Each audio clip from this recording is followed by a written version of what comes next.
Let's get right to breaking news on the war in Ukraine. Right now, Russian forces intensifying their attacks on key cities as they close in on the capital, Kyiv. This new video showing the destruction from a bombing just this morning in the eastern city of Dnipro. Also this morning, a sobering look at the human cost of war. The UN saying more than 500 civilians have been killed and nearly 1,000 injured since the invasion began.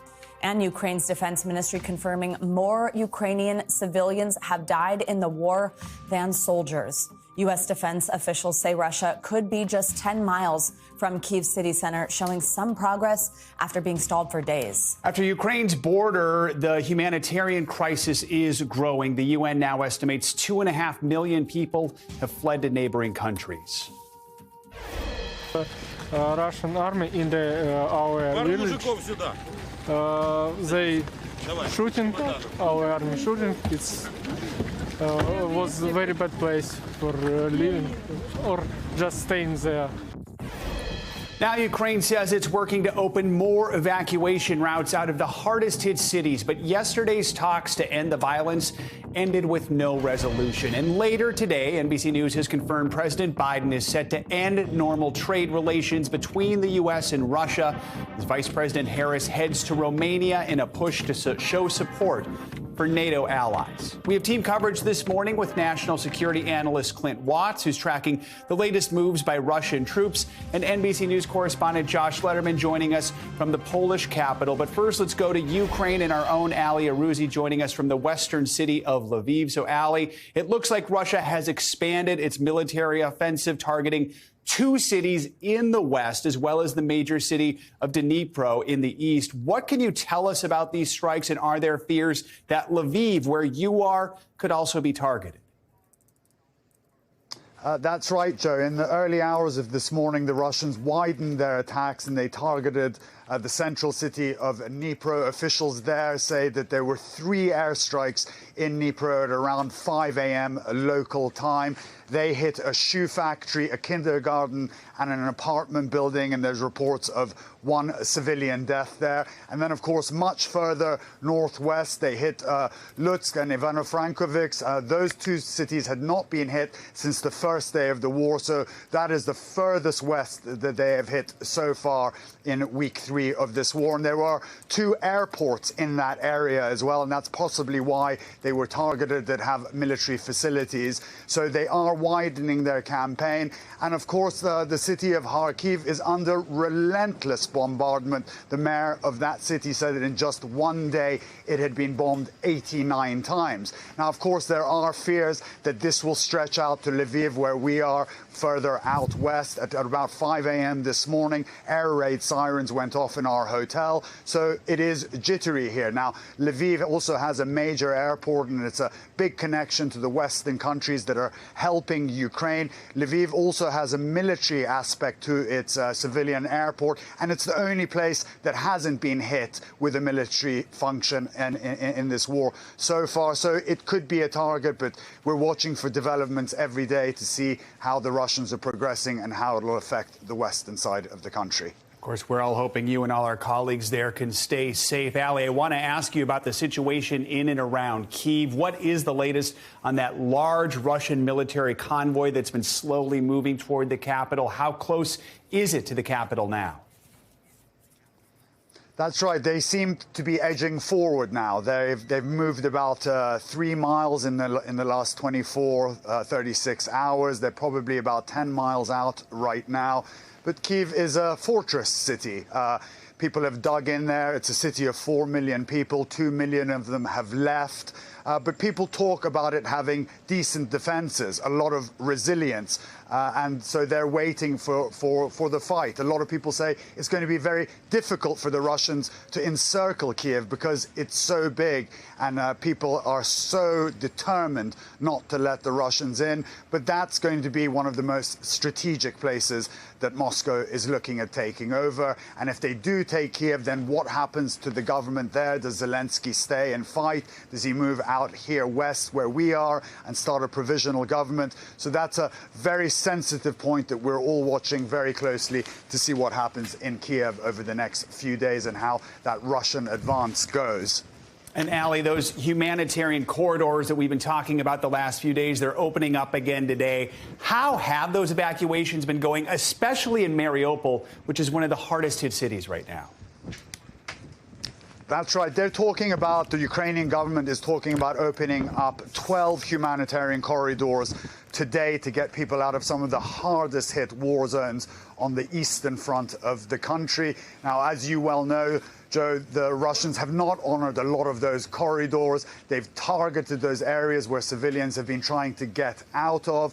The Ukrainians have been very critical about that, saying that they've shown no humanitarian issues whatsoever, and the bombing has been relentless. Now, I spoke to some people today. I said, how easily are people getting out of, especially places like Mariupol that's been hit so hard?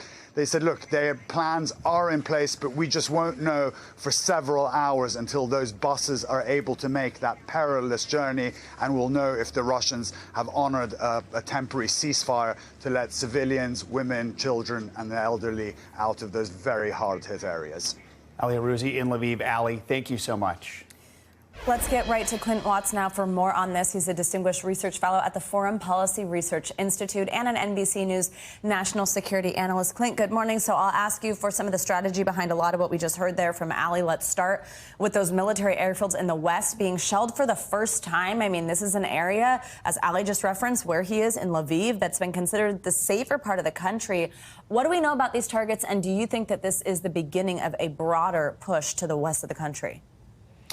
Yeah, so it's really interesting that they're recognizing, the Russians are, that if they want to win this fight, they want to do siege warfare, they have to cut off the supplies. That's manpower, that's food, that's fuel, that's ammunition. That predominantly is happening out here in the West. When you look at Lviv, this is the border with Poland right here, Hungary right below. Those are the two main pathways for which most of the aid from the outside can come in.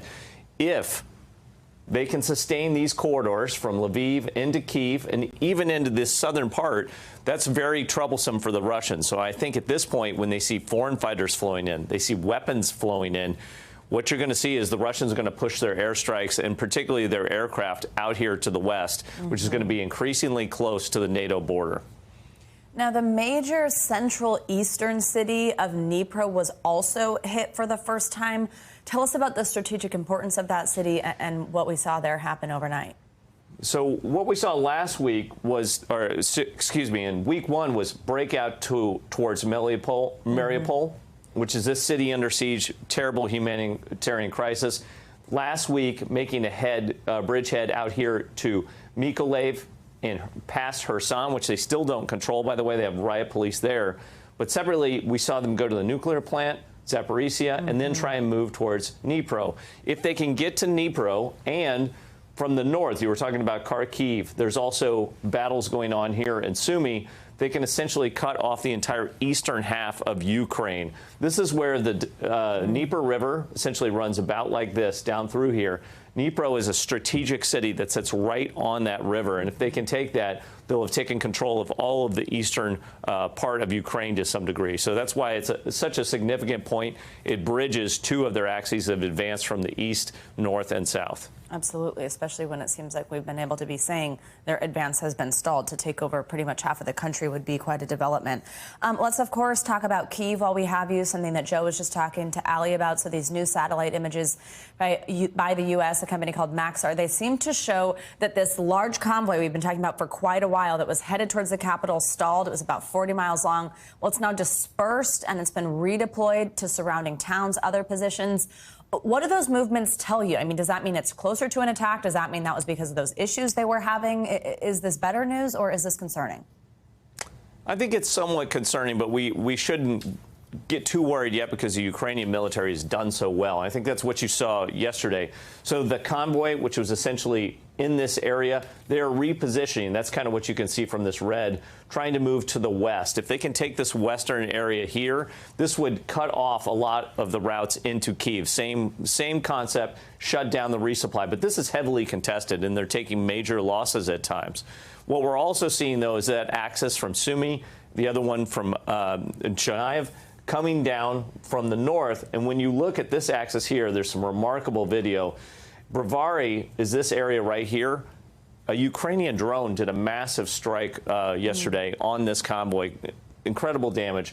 Ukrainians also putting up a very stiff fight here on this corridor. What you're seeing the Russians do is they want to encircle all the way around this entire area and essentially cut Kyiv off from resupply. Siege warfare. But remember, Kyiv is a large area. You're talking about a population the size of Chicago. This is not going to be easy. And when you get to urban warfare, it's a super intense fight, and the Ukrainians have a significant advantage. And Clint, if you don't mind, of course, Kyiv is what we've been really concerned about here. And as I said at the top of the show, defense officials are estimating that Russia could just be 10 miles from the city center. Show us that there, where that might be, and sort of how long we think that Ukraine can hold them off.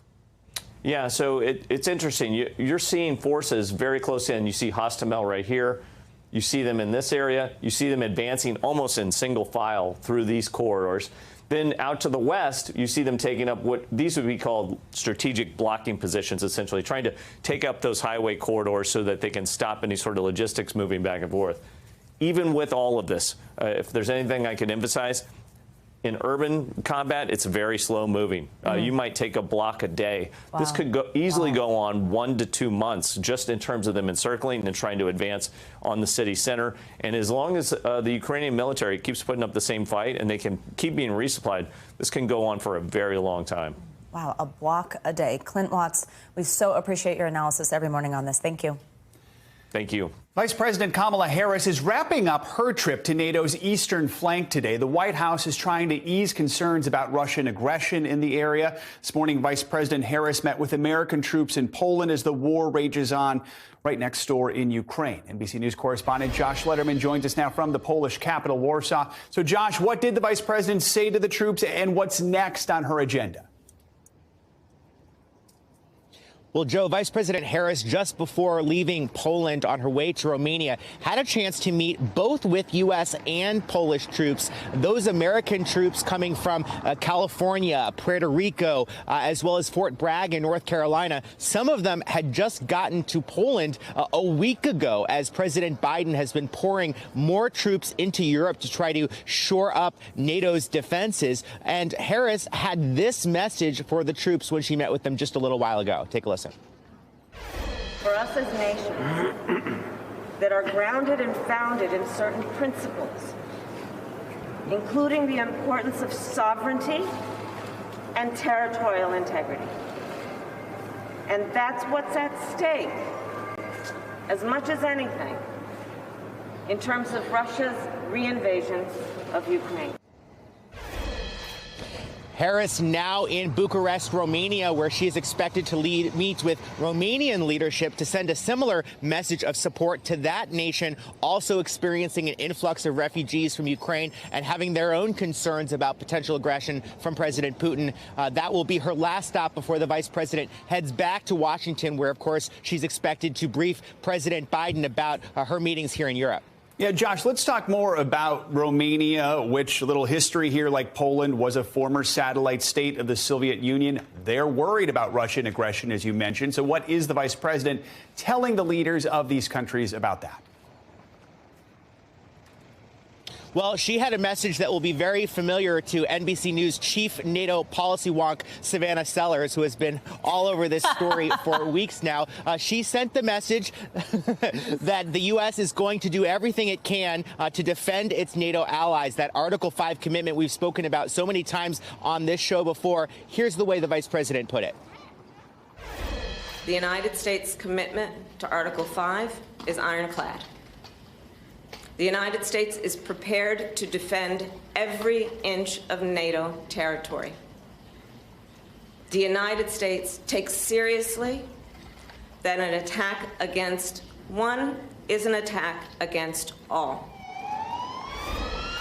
And to that end, Joe, the vice president also announced that 2 Patriot anti-missile batteries from the U.S. have now arrived here in Poland as part of U.S. continuing efforts to try to make sure NATO has what it needs to defend itself. Josh, I didn't know I was sitting next to a NATO policy wonk, so it's good to know. I'm going to ask a U.S. policy wonk question. We know the House passed a government funding bill that includes nearly $14 billion in aid for Ukraine. This morning, NBC News has confirmed the White House is preparing to take further steps to punish Russia real quickly. What can you tell us about that? So this will put Russia in the company of countries like Cuba and North Korea, meaning the U.S. can impose higher levels of tariffs on it than it could on countries in the WTO. That would make it easier for the U.S. to really ramp up the economic pressure on Russia. But it's a step that President Biden will have to go to Congress to actually enact. They will have to pass legislation to do this. But given just how eager both Democrats and Republicans in Congress have been to ramp up the economic pressure on Russia, that probably won't be too big a lift. So we will hear more from President Biden about exactly how he plans to carry that out when he speaks at 10:15 Eastern. All right, Josh Letterman. Thank you so much, Josh. Now, the UN estimates 2.5 million refugees, including 1 million children, have fled Ukraine since the war began. The Polish border guard says 87,000 people crossed into Poland yesterday alone. NBC News senior national correspondent Jay Gray joins us now from the Poland-Ukraine border. Jay, good morning. So you've been bringing us just these compelling, heartbreaking reports there of people's stories. Tell us how the situation has changed since you've been on the ground and what you see today. Well, you just gave the numbers, Savannah. I would almost guarantee they're going to increase dramatically today. Look at the line here. People continuing to pour in across the border. This is the walking path from Ukraine into Poland. And you can look down the line and see exactly what's going on. They're grabbing onto buses here and heading to train stations. And take a look around. I mean, this is a place that is in constant motion. You can see behind me all that's going on here, volunteers and people bringing water and things like that. And so I want to walk you through this area as well. It's a place where people can just sit down, take a rest, perhaps, get their thoughts together, their blankets here, their warmers here. It's bitterly cold in the evening today, one of the warmest days we've seen. We talk about the people that are coming in. The UN now estimating that millions more are on the way, millions. And they understand that here. Medyka is the busiest border crossing in Poland. Look at what they're doing. This is a much more solid structure, wood floors, a foundation base here. They're in this for the long haul, and that's what officials say. Don't get me wrong, they're still very concerned that we could see more people than they have room to help, and they have supplies to help. But right now, they're trying to stay ahead of that game. And Jay, so you've been on the border, you've been seeing all these people coming out, but we are also hearing these stories of volunteers to fight, going the other way, back into Ukraine. We've had them on our show, either to help fight or help others get out or bring supplies. Is this something you're seeing? Have you met anyone doing that? Very much so, and that has increased over the last couple of days as well. Yesterday, a lot of people walking back that way, filled suitcases full of supplies, full of things that people just can't get in Ukraine right now, trying to take it, trying to help them with just food, water, toiletries, the necessities, the things that people are grabbing as they come out, they're trying to take back in. And then the fighters that you talk about. Just in the last hour, I've seen a group of American men in camouflage, soldiers who were heading that way. We've talked to so many from Britain, from Germany, that say they're just drawn here because they feel like this is not a fight just for Ukraine. It's a fight for democracy. We hear that from each and every one we talk to, that they feel like they have to make a stand, and this is where they're going to do it. That volunteer force has climbed to at least 20,000 by most counts, and it is continuing to grow as well. Jay Gray, thank you so much. Your reporting from there has been incredible. So many of those 2.5 million refugees are carrying their entire lives in bags. What they now own is confined to what they can now carry as they pour into neighboring countries. NBC News correspondent Ellison Barber reports from Poland, where many Ukrainians are being welcomed with kindness and compassion. This is 68 years of my life in these bags. 1, 2, 3. Over 2 million refugees have fled Ukraine since Russia invaded on February 24th. But I can't go back because there is no place to go back anymore. Do you have family with you? I have a sister in Ukraine. She lives nearby. She lives near Kyiv, where I am from. В Польше. And in Poland, I have no one. The UN says nearly half of the people fleeing Ukraine are children.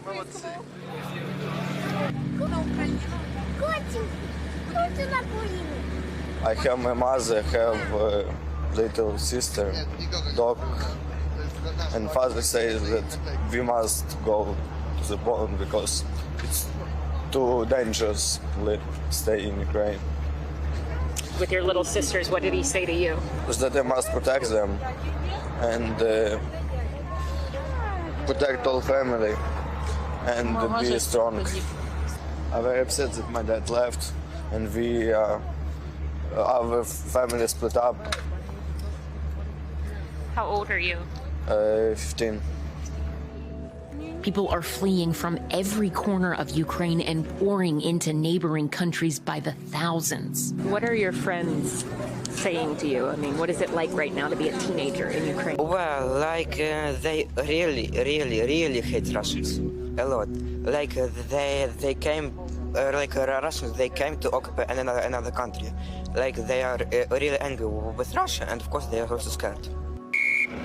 Using a directive established after the Balkan Wars, the European Union unanimously agreed to offer temporary protection to Ukrainian refugees and third country nationals with protected status or permanent residency in Ukraine.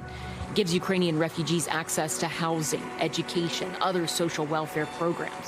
They don't have to file individual asylum claims, and it can be extended up to 3 years. Ludmila believes Ukraine will win this fight. But at 83, she fears this is the last she'll see of her beloved Ukraine. I just can't. Let me go, please. Thank you so much. But it's so painful in my heart. We've been to 6 crossings on the Polish-Ukrainian border, and we have seen the best of humanity. Kindness, love without limits, bravery beyond words. I brought my daughter to a safe place, to Czech Republic, and my parents, and now I'm returning back to help my husband and my friends. This welcome center is organized by the Polish government. There are government officials here working, but at other welcome centers at different border crossings on the Polish-Ukrainian border, the aid is much more loosely organized. Almost everyone volunteers. But in between all of the moments of compassion, some have experienced discrimination. Okay, I will join you because I'm just coming from Lviv right now. I'm just getting into Poland. But from train station to Lviv, it's like 14 hours on the train, and we stood because they said their citizens will have to sit, while we are not their citizens, we will have to stand. So because you were African, you were told you couldn't have an actual seat. Yes. Europe's warm embrace of Ukrainian refugees is dramatically different than the refugee crisis in 2015, when the same European countries turned away refugees fleeing conflicts in the Middle East and Africa. To many, it is a blatant double standard that must change. War itself does not discriminate.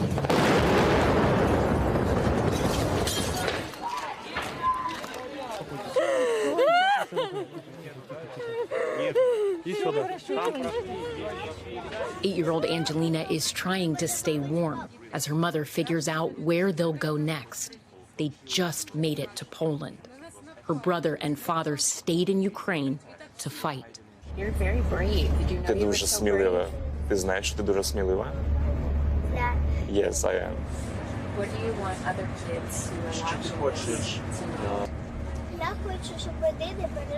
I want them not to be afraid and not to worry.